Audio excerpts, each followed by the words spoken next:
excited you're here with me. I have a beautiful topic, and so welcome, beautiful souls. I'm so excited to be with you today because I want to talk about a topic that's incredibly important, but it's often misunderstood. It's because the concept of self-preservation.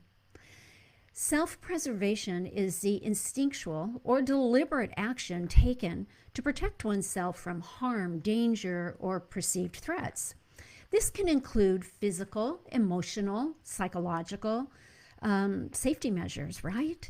It's a fundamental aspect of survival ingrained in both humans and animals that prompts us to avoid risky situations, shields us ourselves from potential pain, and maintains our well-being. Now, in a broader sense, self-preservation can also refer to the behaviors and decisions we make to protect our sense of identity, security, and emotional stability.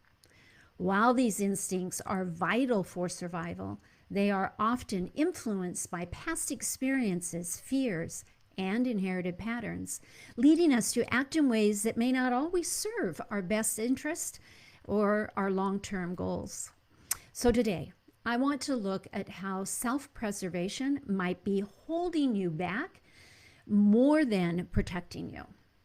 I want to explore how our instincts to protect ourselves can sometimes be reactions rooted in inherited emotional DNA versus the reality of present danger, and how crucial it is to develop discernment to navigate these instincts, to navigate them effectively anyway.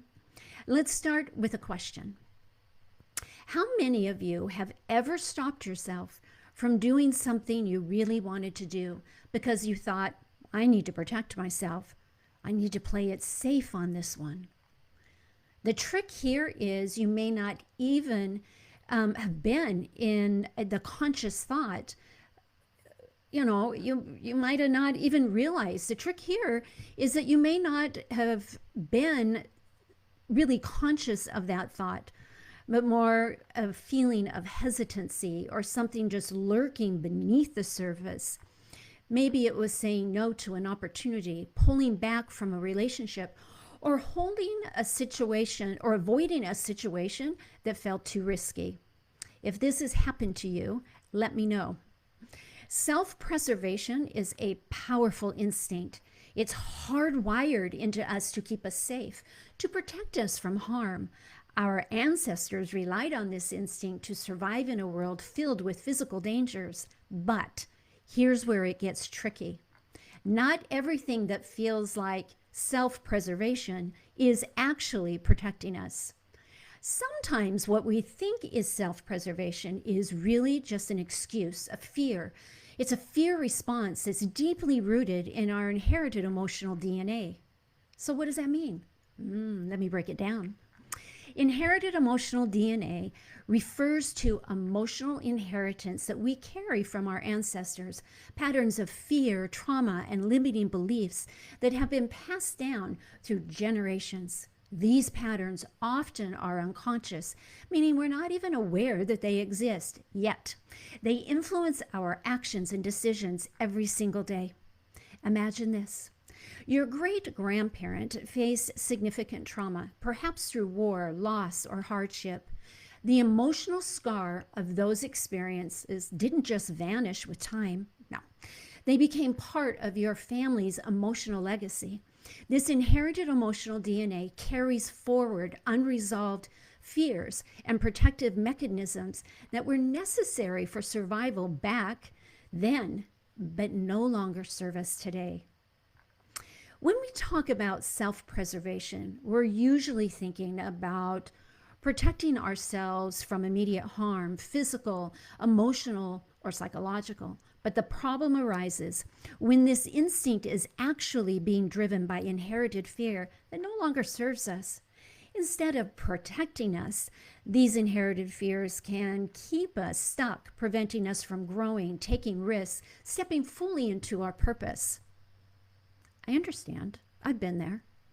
Let me give you an example. Imagine you're presented with a wonderful opportunity that could really advance your career or bring more joy into your life. It's something that excites you and aligns with your passions. But instead of jumping at the chance, you end up procrastinating and avoiding on taking action until the opportunity passes. You tell yourself, I guess it just wasn't meant to be, or it just wasn't the right time. How many of you use that? Just wasn't the right time. But what if procrastination was a symptom of an inherited fear of failure or rejection that is just lurking beneath the surface? Perhaps your ancestors experienced repeated failures or rejections, creating generational fear that these experiences were catastrophic, even though the actual circumstances that they faced are long gone. The emotional responses remain influencing how you react today. Yeah. So what feels like self-preservation might actually be an outdated fear that's holding you back from something truly beneficial. Here's another example. Think about relationships. Maybe you think that you're shy and timid. Maybe you think you are better off by yourself.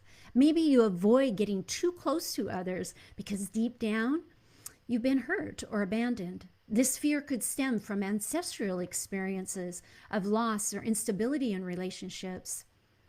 While self-preservation would encourage healthy boundaries, it can sometimes manifest as emotional walls that prevent genuine connection and intimacy. Here's where discernment comes in. It's essential to have discernment to recognize when self-preservation is truly necessary or when it's just an excuse or a fear response that's no longer relevant. Discernment is the ability to see things clearly and understand the true nature of a situation and make decisions based on wisdom rather than fear. So how do you develop unbiased discernment? Good question. The key to developing that discernment lies in identifying and releasing the unconscious blocks that are a result of inherited emotional DNA. To give yourself a bit of insight into your situation, it helps you pull back the curtain on the past circumstances and experiences that are negatively influencing your perspective. Now, here are 3 questions that you can ask yourself. 1, what am I really protecting myself from? Is it real, immediate danger, or is it an imagined threat rooted in past experiences of your life or inherited fears? 2, is this fear based on my current reality, or does it stem from something deeper, perhaps my family's emotional history?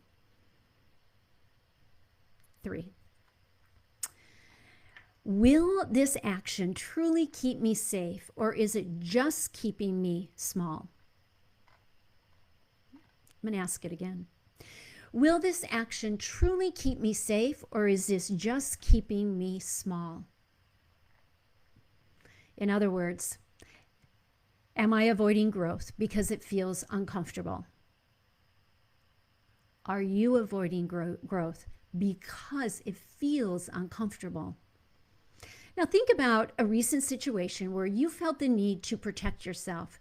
Maybe it was turning down an opportunity, ending a relationship, or avoiding learning something you committed to embrace that seems challenging now.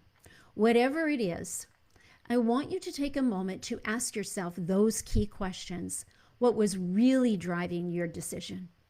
Was it a true preservation, or was it an inherited fear or a lifetime experience that you've had that is holding you back? Take a deep breath and allow yourself to explore this judgment, or to explore this without judgment, right? Although sometimes we can have judgments, so frequently, about why we take action or didn't, and we think our hindsight is a good judgment. It's not.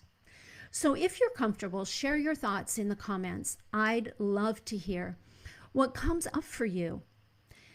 The reason this is important is because when our self-preservation instincts are driven by inherited emotional DNA, they can have profound impacts on various aspects of our lives. Career and ambitions, for example. You might avoid taking risks or pursuing your true passions because of a deep-seated fear of failure or a deep feeling of not being good enough. This can lead to stagnation and a lack of fulfillment in your personal life. Relationships. Fear of vulnerability is real. It can prevent you from forming deep, meaningful connections. You might find yourself in unhealthy relationships repeatedly because the idea of letting someone in feels too risky. Personal growth. Inherited fears can limit your willingness to step out of your comfort zone, hindering your personal and spiritual growth. You might resist change or new experiences, keeping you from reaching your full potential. Health and wellness category. Chronic stress from living in fear and overwhelm can take a toll on our physical and mental health, right? It can lead to anxiety, depression, and other health issues that affect your overall quality of life, including pain. To move beyond these inherited patterns, I want you to go through this process of identifying, removing, and replacing inherited fears. It's a process you can learn. This is something that I have helped thousands of people all over the world do. And I have taught hundreds of others to do through my Epigenetic Masterclass that I'll talk about in just a minute. But I'd love for you to join me. But first, as we move forward, I want to encourage you to start practicing discernment in your daily life. The next time you feel the urge to protect yourself, pause and ask yourself those 3 questions. Get curious about the origins of fears. And remember, not all fears are bad. Some are there to genuinely keep you safe. But it's crucial to distinguish between the fears that serve you and the ones that hold you back. Understanding inherited emotional DNA isn't just about identifying fears. It's about transforming them. It's about recognizing that while these patterns were necessary for survival 150 years ago or more, they may no longer be relevant or helping your current life. By acknowledging and healing these inherited fears, you can liberate yourself to live more fully and authentically. If this resonates with you, if this topic touches your soul, I invite you to join me in my upcoming masterclass, September 9th. In this session, we will dive deeper into the understanding of how you're wired and why you are the way you are, around emotional DNA, how it influences your decisions and the actions you take. It impacts your life.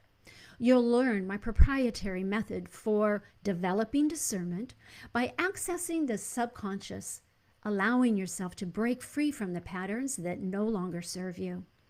During this masterclass, we'll cover how to identify inherited emotional DNA patterns. You'll learn my method for releasing, replacing, getting rid of those fears and replacing them with new empowering beliefs. How to cultivate discernment to make decisions to align with your true purpose. That feels good. Instead of fear-based. Just type info in the comments if you're interested, and I'll make sure that you get all the details. This can be the first step in freeing yourself, from invisible chains, inherited fears, and truly stepping into the life that you're meant to live. I know that more is available for each one of us. More capacity to expand, more confidence, more feelings of alignment with who you are. There's deep wisdom within you, more gifts and talents than you know. And if you have any questions or thoughts, drop them in the comments and I'll be sure to get back to you. Sending you lots of love.